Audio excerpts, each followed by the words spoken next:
Good morning, everyone. This is Idaho Humvee. It is December 24th, 2023, at approximately 9:40 a.m. and 21 degrees out. Thought I'd give you guys a quick little once-over of my ambulance and some of the things to look for when you buy a new Humvee. Whether you get it from an individual or from like the government auctions where you can do SF97, your titling, all that. I bought my two Humvees from a dealer who basically got it from the government auctions, went through it, titled it, did all the legwork for me. So I basically just got a roadworthy vehicle. But for those of you just getting it directly from the auction, some states allow it easier than others to title it. I've heard good things about Dirt Legal.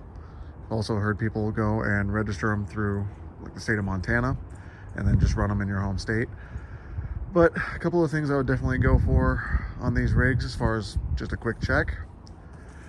Always check your gear oil and all your four portals. A 90-watt gear oil would be good. Transmission is going to be Dexron 3. Don't do 4, 5, or 6, even though it says it's backwards compatible. They tend to grenade transmissions, from what I've been researching. So just stick with Dexron 3 compatible. Always double check your oil, obviously. I use Rotella T4. So far, I've been happy with it in both rigs. No issues. I also put some Lucas stop leak in there because, hey, these are 1980s technology. The tolerances aren't that great. And you know what? Basically, if it leaks, it's a military vehicle. Or I guess if it's a military vehicle, it leaks that way. But this Lucas stuff, I've had zero issues with it. I put the T4 Rotella in. I've had no major leaks with this since I, fixed a few things. Double check your stacks. If you can, take apart these two stacks here and clean out any debris in between the two. That like pine needles like to get in there and just get basically like compacted and mushed up, blocks a lot of your cooling. I'm gonna end up taking like a fork or something and running it through the fins here and straightening out some of this little damage just over time. But realistically, she doesn't overheat for me currently, so I'm not overly concerned.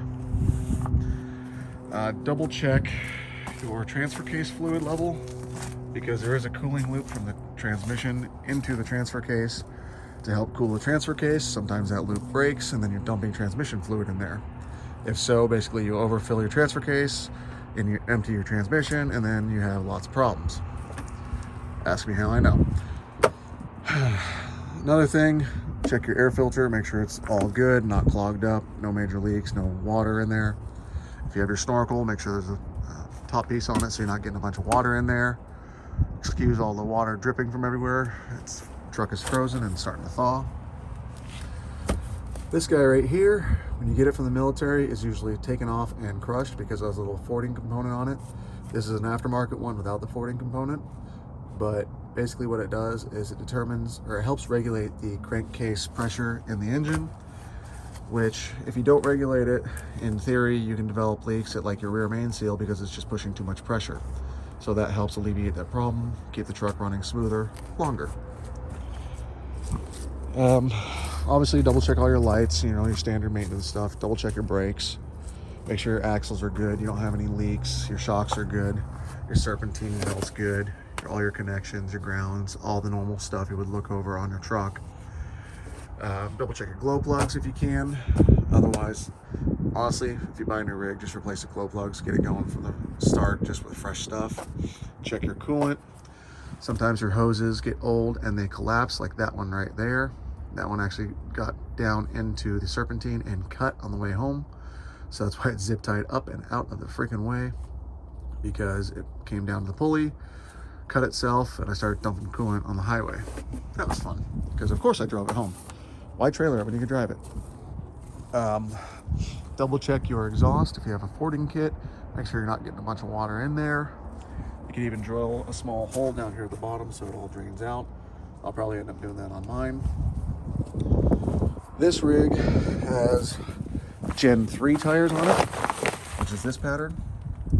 These are a little bit older tires. I'm going to be looking at getting new tires hopefully in the next year or two. But these are like your minimum that I would recommend. Gen 2, like my trailer over here, don't mind the psychos. They're gonna be upset that I'm not in the yard playing with them. Hi guys. Derpy derp. These are Gen 2s. The US military actually has a memorandum out to not use them anymore due to basically catastrophic failure. They like to just blow up. My first Humvee actually had a set of those, and I read the memorandum, told my wife, hey, we're getting new tires for this thing. And a week after I got new tires on it, which I have Gen 4 on it, I'd show you, but it's in, the garage. Week after, one of the guys in our Humvee groups had a catastrophic failure of his front right tire, destroyed the wheel well, the inner bulkhead area, and scared the crap out of his passenger. So I showed my wife that, and I was like, this is why we spent the money. She's like, yeah, I can see that. So, Gen 3 minimum, not the Gen 2 stuff. I think even my other trailer has the Gen 3s, if I recall. This rig, I did put a pintle extension on because the way the doors are set up, I can. But with this, I can actually haul a little trailer with it. Well, obviously, Humvee trailer. Big issue with that is I think you actually need a different pintle. This one doesn't go quite far enough back to do it properly, so I don't load my trailer max anyways. Mostly it's for parades, so I'm not that worried. I'm going to be putting mud flaps on here, which some states might require that. Determined based off the size, height, wheel width, all that fun stuff. That's up to you to research on your states. I have no idea what Idaho requires. I'm just putting mud flaps on here because. But yeah, double check all your fluids, check your electrical, make sure you're not leaking diesel, because if you fill it over 3/4, you can leak diesel just sitting still. I mean, for instance, I put this out in the cul-de-sac one day, overnight, came out the next morning, it was leaking 4 different fluids from 4 different spots. I'm like, seriously? Cool, Humvee. Go through, fix all that, no big deal. Put my other Humvee out for a little while, let it heat up and get, the batteries recharged. Go turn it off, it's leaking coolant. Sweet. Go put it back in the garage. Now it's not leaking coolant, because Humvee, why not, right? But anyways, that's a quick little once over of what you should look for. Oh, and seatbelts. Seatbelts are good. We don't have airbags because, we die like men. But now, let's see if she will start. It is 21 degrees out-ish. She's kind of sitting in the sun finally, but let's see. Time for the weekly startup so she can charge her batteries and make sure it's all good.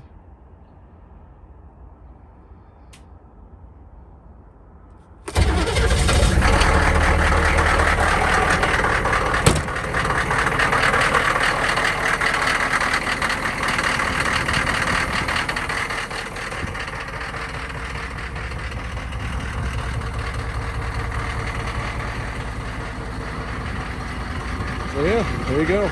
21 degrees, new glow plugs, decent oil, all the stuff checked out, and guess what? She'll start. But anyways, until next time, this is Idaho Humvee. Have a Merry Christmas, y'all.